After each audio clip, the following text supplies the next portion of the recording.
Hello, everyone, and welcome to the National Cybersecurity Student Association monthly webcast series. My name is Gustavo Hinojosa, Director for the Student Association. And today's webcast topic is cybersecurity skills in the IT workforce bootcamp. So in this presentation, National CyberWatch Center Executive Director Casey O'Brien will showcase a flexible bootcamp that blends performance assessments, adaptive and personalized online learning with tutorial and challenge-based lab designs to help learners move into the field of cybersecurity. And at this time, I'm going to pass it over to Casey. Thanks, Gus. Good evening, everybody. Just a couple items to note before we jump into it. If you have any questions, feel free to go ahead and type them in the Zoom group chat window, and Gus and I will both be watching that. So without further ado, I want to talk a little bit about a new product and a new way of doing training, and describe a little bit about the solution, showcase some of it, especially the skills-based hands-on piece, and then leave plenty of time for discussions at the end. So this is me. So the National Cybersecurity Student Association is one of the projects under the National CyberWatch Center, which has been around since 2005. CyberWatch started as a regional consortia of 2- and 4-year academic institutions, primarily federal government partners originally, and industry representatives. And the whole focus of the CyberWatch Center was, and still is, to make sure that we're churning out large numbers of people that can move into information security jobs and make sure they have the right kinds of skills. The Watch in CyberWatch was an acronym originally for Washington Area Technician Consortium Headquarters. So the focus, our regional focus initially, was on the Washington, D.C. metropolitan area, which included Northern Virginia and Baltimore. And over the past 14 years, our footprint has grown organically nationally. And in that time, we've experimented a lot with the development of skills-based hands-on curricula, and part and parcel with that, how to deliver that curricula in both physical and virtual environments. And we've convened standards panels of subject matter experts over the years to help make sure that we're including the right sorts of concepts in tools and techniques and tactics in our courses so that they're constantly relevant. And I share all of that sort of background and context to give you a sense of, one, we've been doing this a long time, and two, we can bring to bear that almost 15 years of experience to this novel solution called adaptive that I'm going to drill deeper into. So I live in Baltimore. I've been working in IT since '93. Been working in information security since 2004. I've been teaching at both the undergraduate and graduate levels in the higher ed space in the U.S. since 2002, and I've been doing training in the commercial space for almost, I guess, going on 15 years. So just a little bit about me. So I would like to set the stage, right? What are the problems that essentially we're trying to solve with this flexible and adaptive training solution? And there are a handful. One is we have an aging workforce of skilled and experienced workers, so the baby boomers, and the generation I'm in, Generation X and generations after them, Generation Y and Millennial and whatnot. There aren't as many people population-wise. So we have an aging workforce. We don't have as many people from a population standpoint, especially in the US, to replace those folks. There are challenges in attracting new and more diverse talent pools. Trying to close the gaps in workers' skills and credentials remains a problem. Organizations being able to invest in talent that keeps pace with the latest industry advances. And I should really have a asterisk there. Oftentimes you'll you'll hear people say, rightly so, the industry is changing so fast, and on some level that's true. On the other hand, there's 40 some years of effective practices that primarily come out of the intelligence community, really, on how to implement security controls that can be effective. And so, while it's certainly important to stay abreast of the latest and the greatest, in my experience, many organizations are failing miserably at doing a lot of the basics, sort of the foundational stuff. And so this curricula is really a blending of the two. We focus on, really, quite frankly, IT foundational knowledge and skills with security baked in. And I'll describe what that means in more detail, but our philosophy is, if you're going to produce technical information security people, they have to come from technical IT backgrounds. And you'll see that throughout some of the slides as we drill deeper into some of the specifics of what makes this solution unique. And then a big challenge is just coming up with workforce training models that effectively develop and upskill, right? This notion I just said, if you're gonna create, or you want to develop technical being the operative word, information security talent, those folks have to come from IT technical backgrounds. And so this notion of upskilling is essentially that, right? You're bolting on skills on top of those, if you will, that already exist by folks working in technical operation roles. So those are some of the problems that we're trying to solve. Yeah, you probably have heard the huge demand for cybersecurity talent, both nationally in the US, but also internationally. I don't agree with a lot of the numbers. I think a lot of the demand numbers for that is the numbers of folks needed to fill positions are inflated, and that's based primarily on the work that I do in my role as the executive director of the National CyberWatch Center. I work with large multinational corporations that in some cases have 300,000 employees worldwide, and they only have 150 people in their information security team. And so, so it's hard to sort of arrive at these huge demand numbers. But that being said, there certainly is a demand. And so some of these bullets here on this slide and the next slide, they come from sites like Burning Glass, I think it's burningglass.org. Indeed, the Indeed job site, right? So, annually you can see InfoSec analyst jobs, which is really an entry-level position. About 40,000 of those go unfilled each year. Employers are struggling to fill various other sorts of roles. And for job ads that appear on the Indeed career site, few people click on them, let alone apply. So there is a huge demand for qualified talent. So why this adaptive solution, as we call it? One reason is just to help meet this growing demand. The higher ed space is not going to be able to produce enough people, and for the most part, the training that does exist in the information security space tends to focus on what we call tip of the spear. That is, right, the really kind of the best of the best, the elite 1%, if you will. And there's very little effort focused on really trying to upskill, for example, incumbent IT workers. So we've spent, as an organization, the better part of 14 years creating educational and workforce development programs to meet this need, but there has to be other professional training and alternative educational options to even begin to fill this gap, thus the need for this sort of training that I'm going to get into.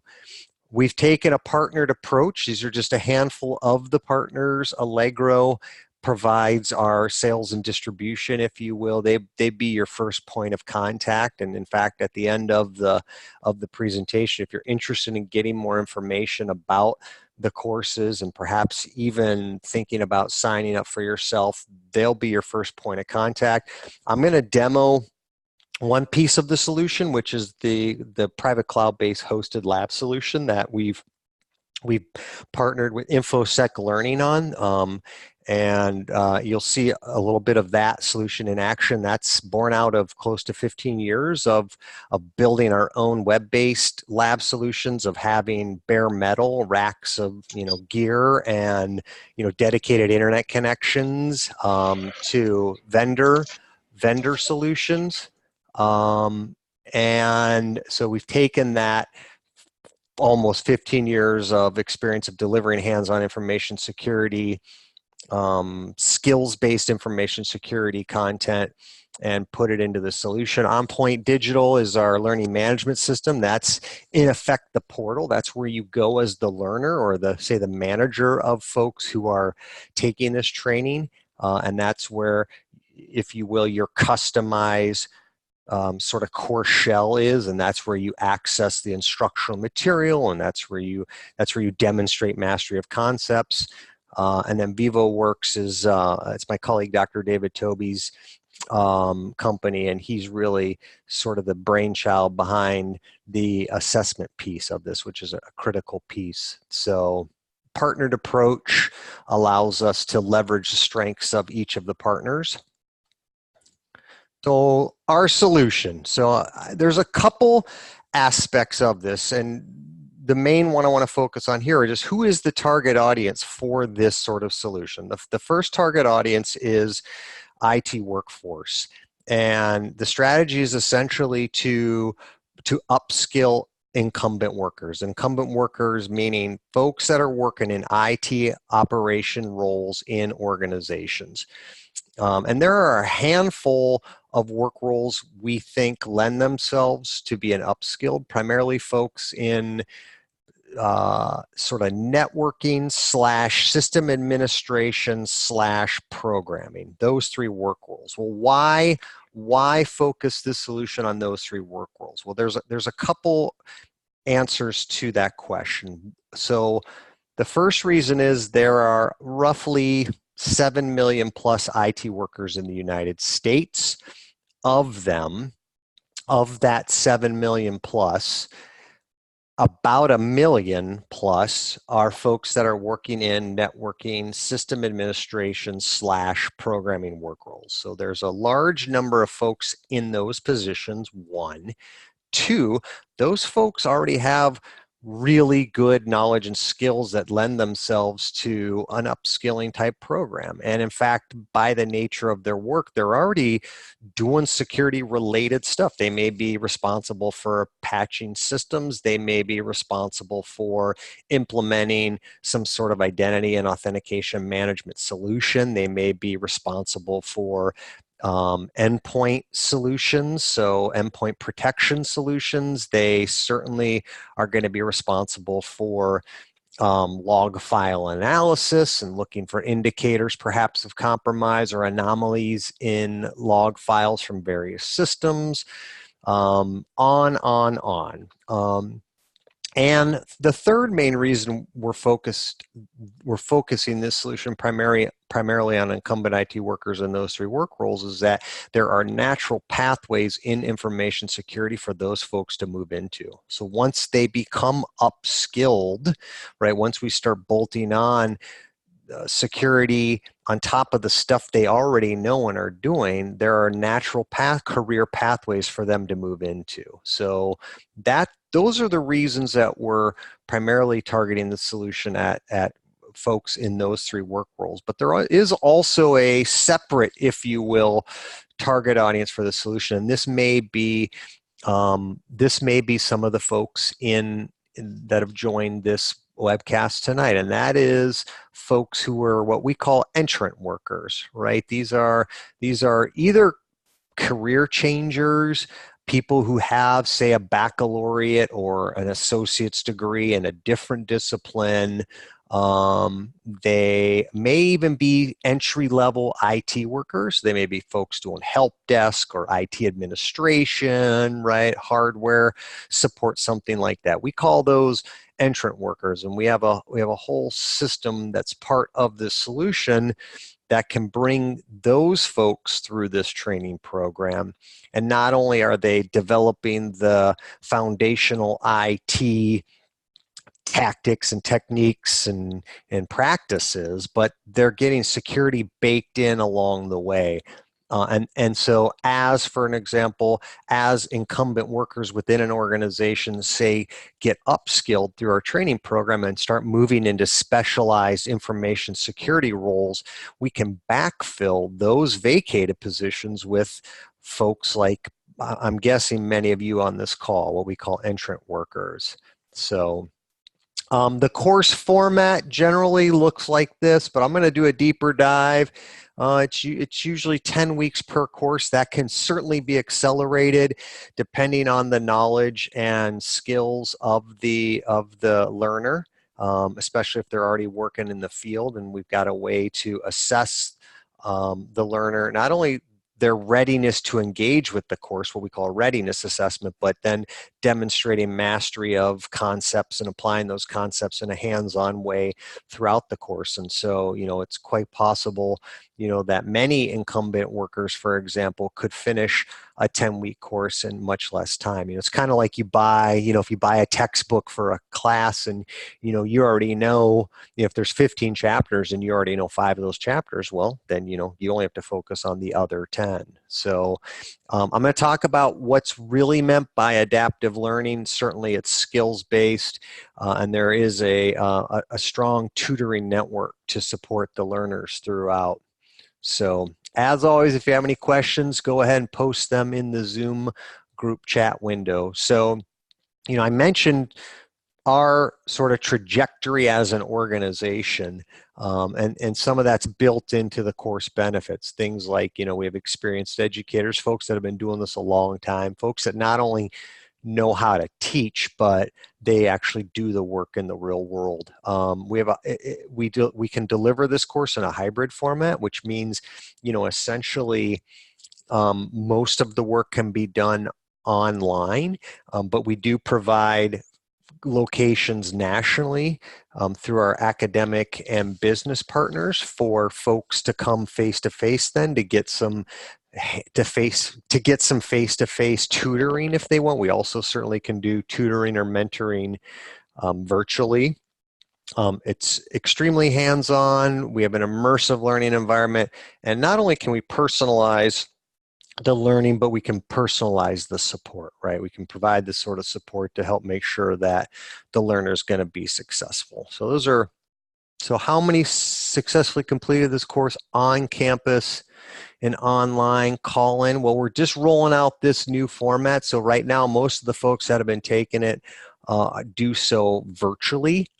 So hybrid in this format means you may have heard the term flipped classroom, which means essentially, like in the higher ed space, a flipped classroom would be calling where you do the reading on your own. Let's say, read chapter 3 this week and take the online quiz, and you do that on your own, and then you come face to face and work on the hands-on stuff face to face. That's a flipped classroom, and we employ that sort of model here. And so most of the students take the course in an online format, and then they have the option to come face to face for any sort of tutoring, if you will. But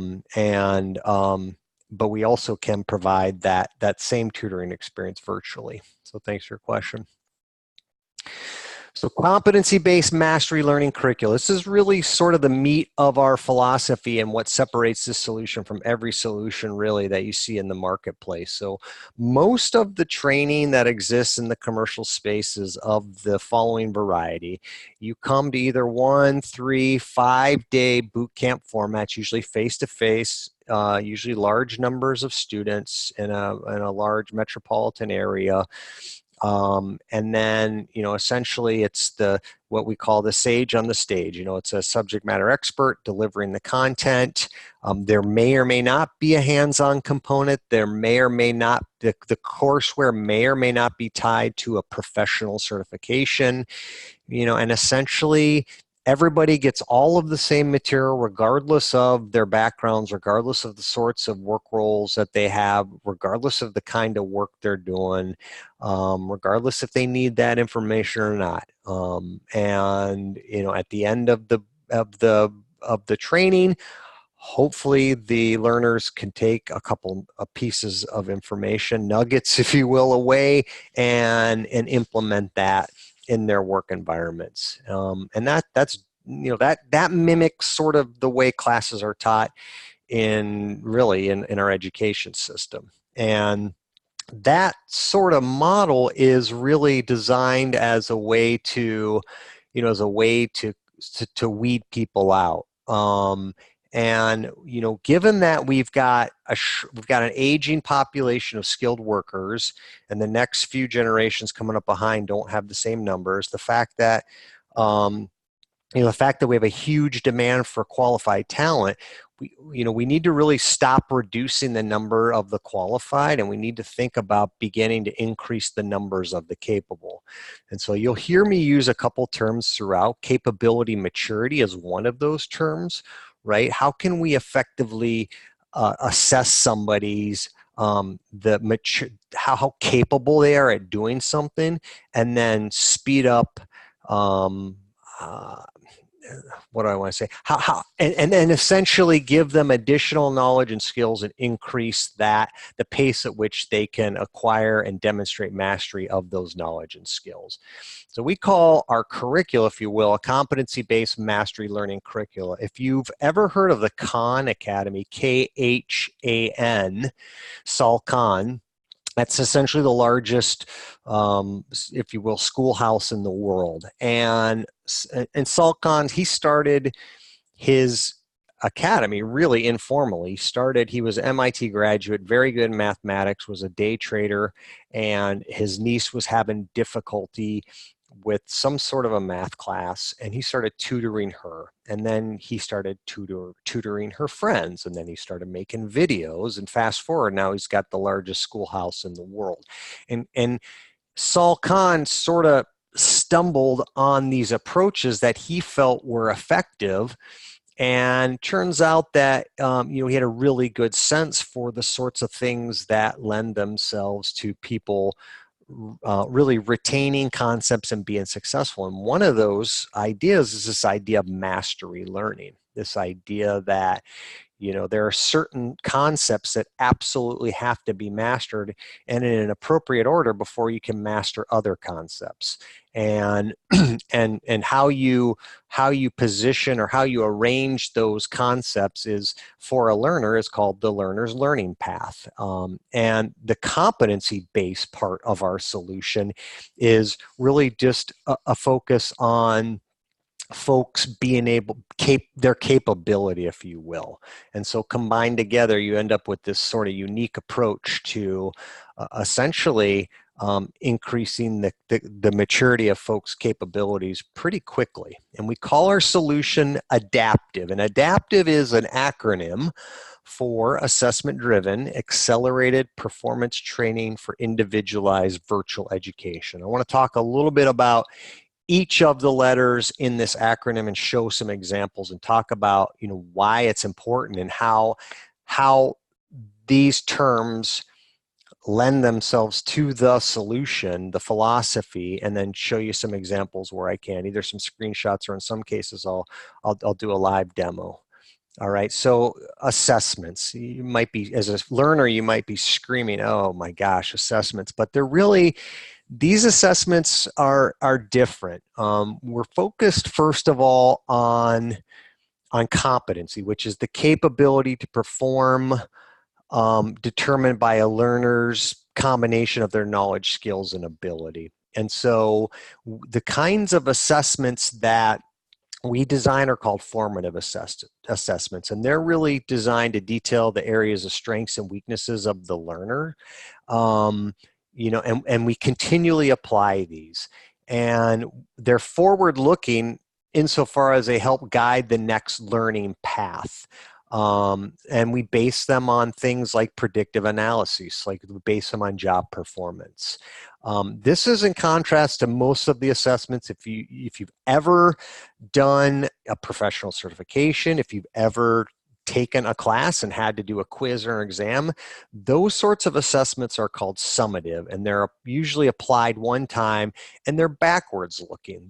They want to test that typically really the instruction itself, that you were able to remember some term. And folks, they'll memorize those terms to pass the test, and then some of those terms stick with the learner, some don't. And that can be problematic if you're talking about a field like information security, where we're not only being able to understand the concepts, but be able to apply them is super, super critical. And we have various, you'll see that third bullet down there, followed by instruction to teach to the test. All right. We actually really want learners to, actually, that sounds like a crazy idea. But right, we want, if we want to be able to assess your capability to complete a task, then we want to make sure we're showing you how to do that.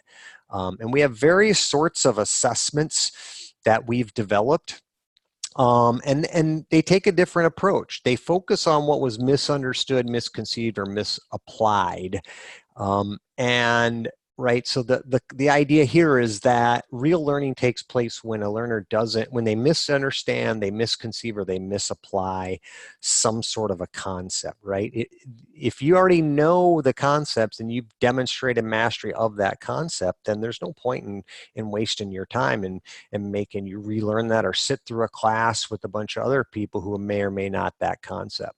Right? So we want to focus on things like misconceptions, which is an incorrect understanding that is held with high confidence or a strong belief. We want to focus on misunderstanding, which is an incorrect understanding that is held with low confidence. And our assessments, they get at sort of those types of misconceptions, misperceptions. We align our assessments with various competency frameworks. These could be sector specific, so they could be things like the electricity subsector cybersecurity capability maturity model. We've aligned our curricula with other sorts of not only competency frameworks, but workforce frameworks, things like the National Institute of Standards and Technology's Critical Infrastructure Framework, the National Initiative for Cybersecurity Education, Cybersecurity Workforce Framework, and various sorts of, if you will, recognized frameworks that focus on what the learner should be able to do in a given job role. We have various sorts of assessments. A key one is the readiness assessment.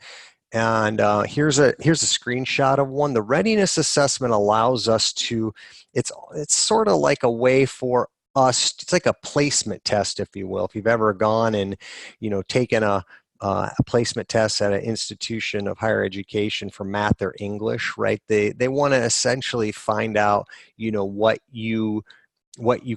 what you can do in, say, mathematics, so they can figure out the right mathematics placement for you. And in a way, it's sort of like these readiness assessments, right? The readiness assessments allow us to gauge how is the learner ready to engage with the course. There are certain sorts of prereqs that for our 5 courses that a learner needs to have, and these readiness assessments get at that. And then we also certainly build in assessments throughout the course itself. So you're constantly being asked to demonstrate mastery of a concept, and then when you demonstrate mastery of the concept, then we want you to apply that in a skills-based environment, and then we want you to demonstrate mastery of that. And then once you've done that, we want to perhaps challenge you a little bit and provide a similar but maybe different a challenge environment. So maybe the names of the systems are different, or the IP addresses are different, or something slightly changed that requires you to leverage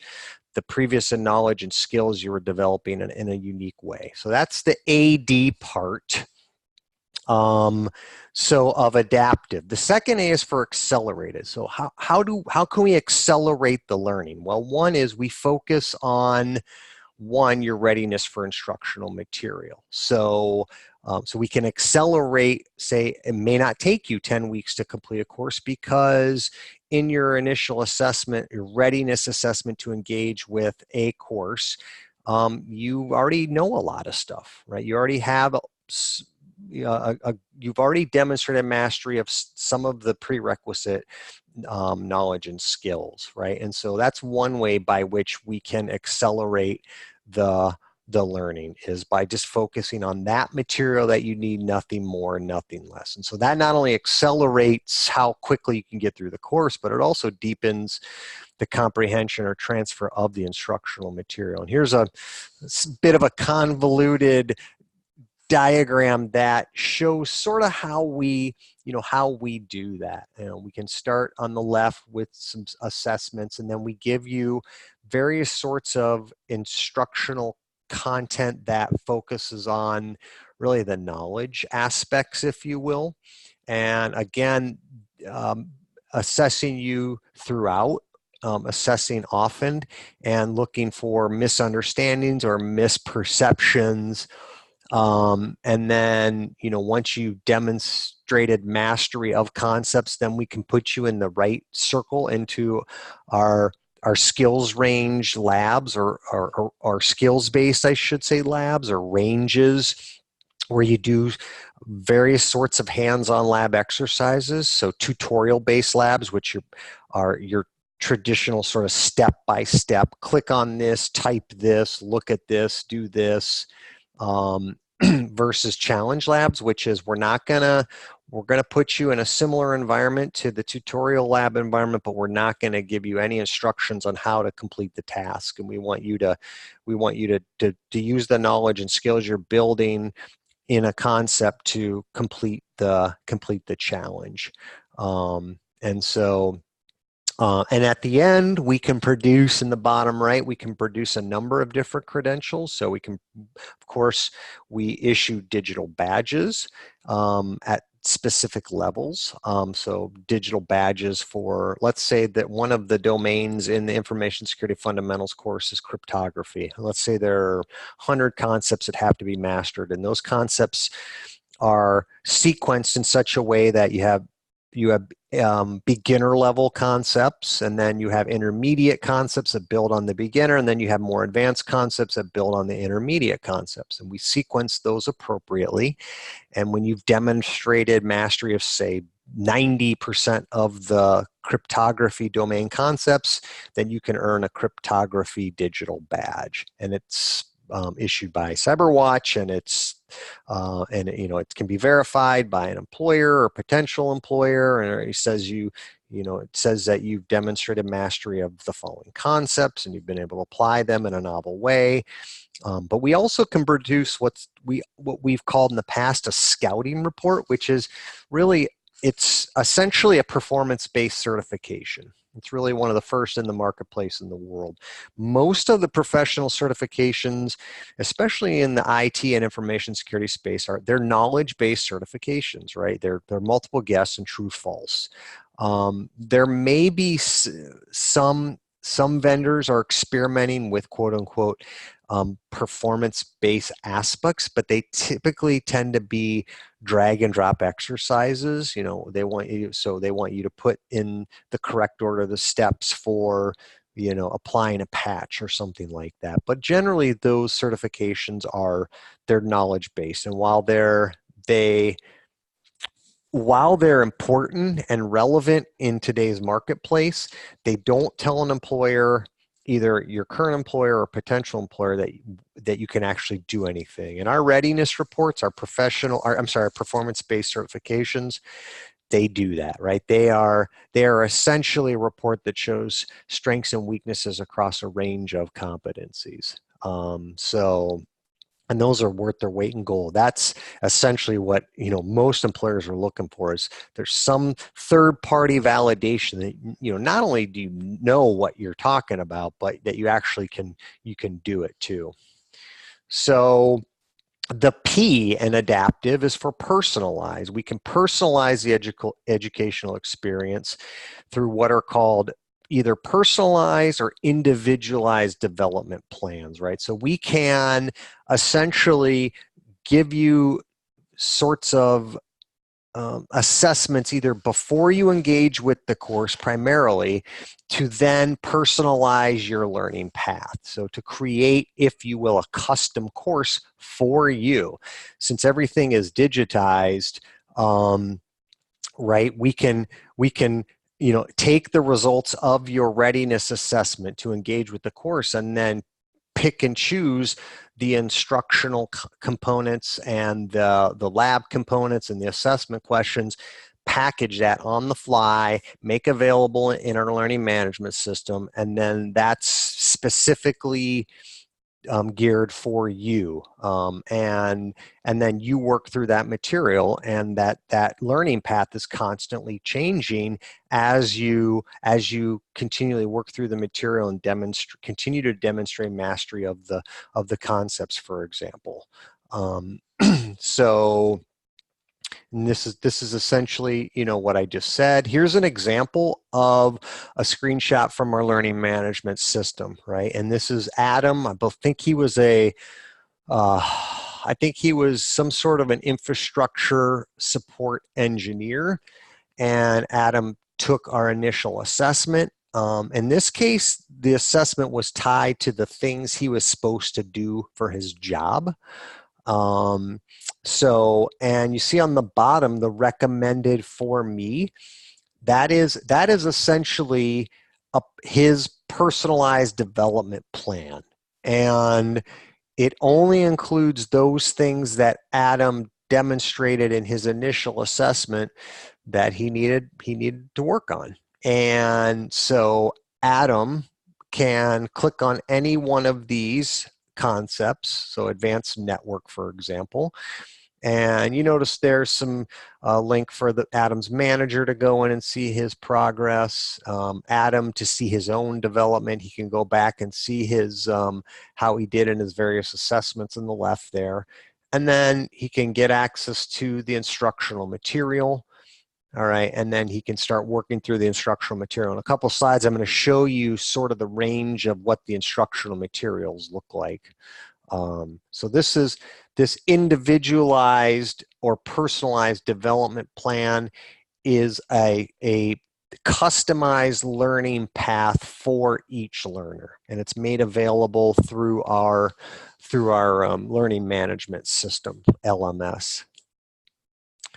I mentioned this before when Colin asked me the question about how many people have come out of this training in online versus face-to-face, and I said the majority have been online. So the P in adaptive, as it relates to performance-based training, employs this hybrid model or flipped classroom model where the instructional, so a traditional classroom model is you come face-to-face typically, and there's somebody up, the sage on the stage, it's called, somebody, subject matter expert up there talking at you, and then you're given homework and you go off and you do your homework. In a flipped classroom model, you do any sort of the instructional homework ahead of time. And so that in a traditional classroom means, you read a chapter, or you read some case studies, or you read an article, and then maybe you take a quiz that tests after the fact whether you understood what you were reading, and then you come face to face to do the hands-on piece.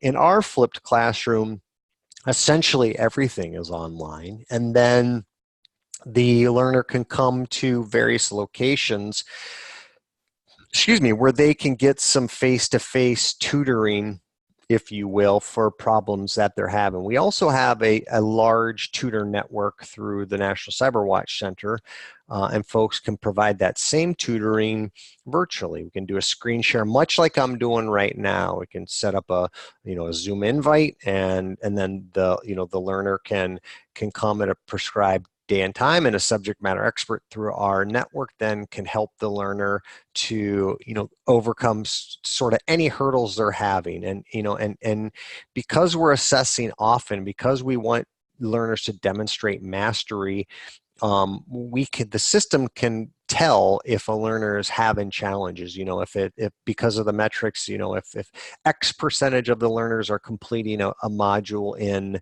you know, a certain amount of tries or times, and you find that it's, you know, and the system sees that it's taking you, you know, well above that, then the system can sort of, you know, reach out through a digital assistant sort of artificial intelligence technology and then say, hey, you know, would you like a little extra support? You know, would you like to set up a screen share with Gus? Or, you know, hey, we have a location in, you know, in your service area. Would you like to schedule an appointment, you know, to go to Houston Community College and, you know, and meet face to face with the tutor? So instead of the sage on the stage, the instructor really becomes a facilitator. They're a guide on the side because, you know, everybody in a given class has a different sort of curricula. They may all be working in networking, or they may all be working in scripting, or they may all be working in system administration or Linux server administration or shell scripting, but right? But people are either, some have tested out or they're in varying stages of the curriculum. So as the instructor, you're really just guiding the students and helping them along. I mentioned that we have a hosted cloud-based infrastructure. I'm going to escape out of my full screen mode here. And so I'm showing you the web version here. This integrates with our learning management system OnPoint, and essentially when you've demonstrated mastery of a concept and you're ready to be put into the skills-based range or practice facility, you click on a link from the LMS and that launches a separate tab right to the lab itself. What I'm showing you here are all a range of the labs we have. So we have thousands of hands-on labs, and they're across a range of topics, if you will, you know, forensics, all sorts of ethical hacking and systems defense. We've got some information security stuff, operating systems. So let me just show you one, like, I don't know, using public key encryption to secure messages. So the platform uses HTML5, so there are no plugins.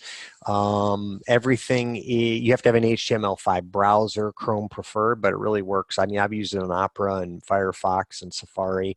And you have the hamburger icon here in the upper left, which allows you, the learner, to drill down to a specific section of the lab. And in this case, what the learner is doing is, this would be a typical lab in a information security fundamentals course where the learner has demonstrated mastery of concepts like asymmetric cryptography or public key cryptography. And they know the difference between a public and private key pair, and they know what email is, and various sorts of, they've demonstrated mastery of being able to work in a virtual environment.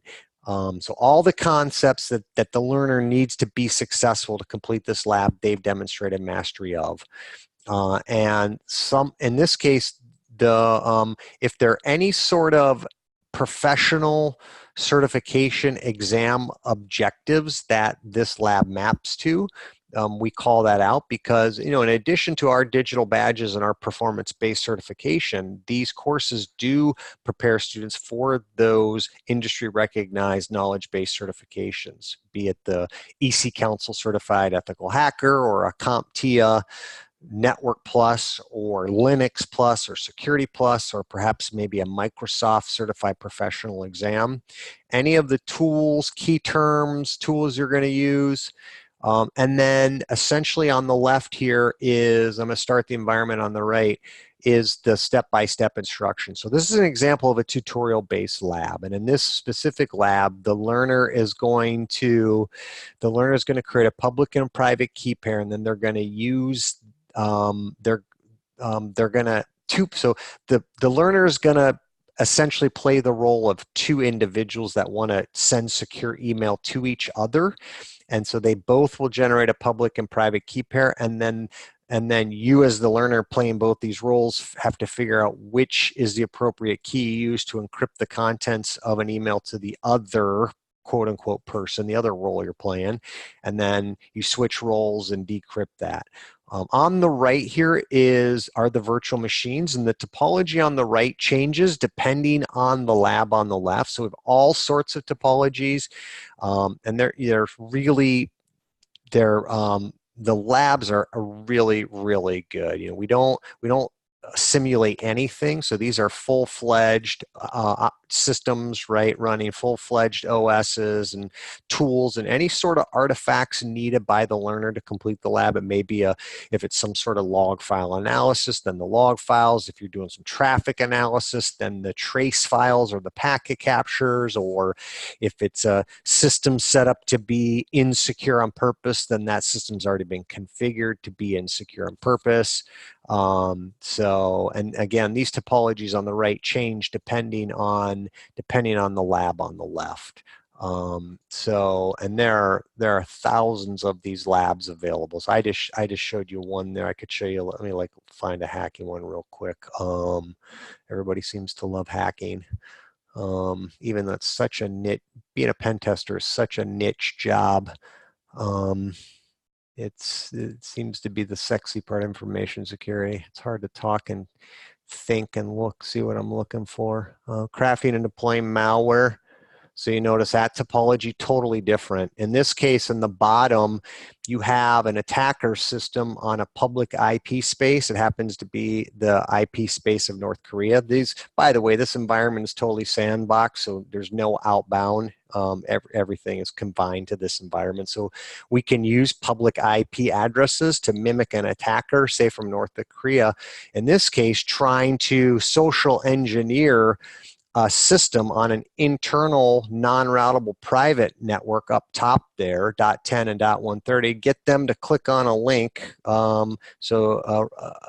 essentially a Trojaned binary, and then once the victim on the top network becomes compromised, they reach back out to the attacker, and then the attacker can control that internal system and then pivot and try to go after other systems on that same local area network. So a lot of really good hands-on labs. Go back here, and that's the P. Back to some of the instructional materials. So when Adam clicked on advanced network in the bottom right, then it launched various screens for him to go start working through the instructional content. And here's some screenshots of just some different labs. This is Adam working through some traffic, some trace files, doing some traffic analysis. And here's a challenge lab. So now Adam's demonstrated mastery of these concepts around traffic analysis, and now he's going to be given a different scenario but related, and he's got to show that he can solve this challenge without basically any sort of step-by-step instructions. All right, so the 5 courses in our program are networking, Linux server, Windows server, scripting, and information security fundamentals. So it's essentially back to that idea that the way you produce technical cybersecurity people is they have technical IT backgrounds. And so if you're an entrant learner, that is, you're new to the field, you're changing careers, then you would work through these 5 courses. If you're already working in the field, then you would be able to test out of many of the concepts from these various courses. As I mentioned earlier, our strategy is what we consider an upskill backfill model. So we want to upskill incumbent IT workers so they can start moving into specialized work roles. These are the 7 boxes at the top. So these are specialty areas delineated by the National Initiative for Cybersecurity Education's NICE's National Cybersecurity Workforce Framework. So they're collections of types of jobs. So like let's say you're a system administrator and you want to do digital forensics. Well, we've got a pathway, right? You take some number of these 5 courses. The information security fundamentals one being the bridge course, and from there then you can move into the investigative roles, if you will, digital forensics. So that's what's meant by upskilling and having career pathways, right? There are pathways for IT operations folks to start moving into specialized cybersecurity roles. For sake of time, I'm just gonna go ahead. This is from Burning Glass. They essentially, if you go to Cyberseek, cyberseek.org. I'm going to go ahead and post that in the thanks, Gus. Cyberseek.org is a site that looks at uses AI to go out and look at job boards and see the kinds of jobs that organizations are recruiting for, and then package those together. And then they sort of provide this nice graphic representation of if you're working in networking, what's the sort of pathway to become an entry-level cybersecurity person, and then from there, how can I move into more mid-level, and from there, advanced. And these are just some screenshots from that site. And I'd encourage you to check it out, cyberseek.org. I mentioned some of the credentials that learners can earn from this solution. So they can, the learner, depending on the number of courses needed, can earn up to, let me get back here, 1, 2, 3, 4 knowledge-based professional certifications. So the CompTIA Network Plus, Linux Plus, Windows Server, and CompTIA Security Plus. But again, these aren't just your typical networking courses or your typical Linux server administration. It's networking with an eye towards security. It's Linux server administration with an eye towards security. It's Windows server administration with an eye towards security. It's scripting with an eye towards being able to essentially write secure code. All right, and so 4 potential professional knowledge-based certifications, digital badges from National CyberWatch, and then of course our performance-based professional certification, which quite frankly it's worth its weight in gold. It oftentimes is a conversation starter at many job interviews. As it gets more traction in the marketplace and more organizations learn about it, they realize the value of having this sort of report that says, oh yeah, Colin or Trevor or Gus or Turquoise, right? They've demonstrated they can do these things. And really at the end of the day, that's a real differentiator in the marketplace. Classes start on a rolling basis. If you have any questions, specifically pricing or how to get started, you're going to want to go here, and I'm just going to escape out of here. I'm going to copy this URL into the chat window for everybody. So you're going to want to go to Allegro. Again, as Allegro Learning Solutions is our partner. They provide the sales and really the customer relationship support. And let me see, Keith might be on. I see Amanda, that might be him. And he said, feel free to text him or email. Yep, KDC, there he is. Thank you, sir. So that's the official presentation. We got about 7 minutes. Are there any questions or comments?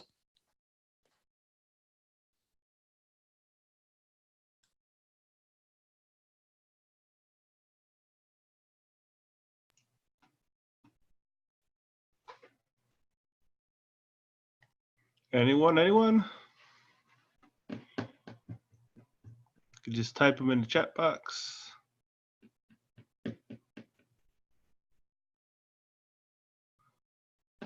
All right, I guess we'll wrap this up. So I'd like to thank Casey O'Brien for presenting and the audience for attending. To stay up to date with our activities, you can go to cyberstudents.org and sign up for updates.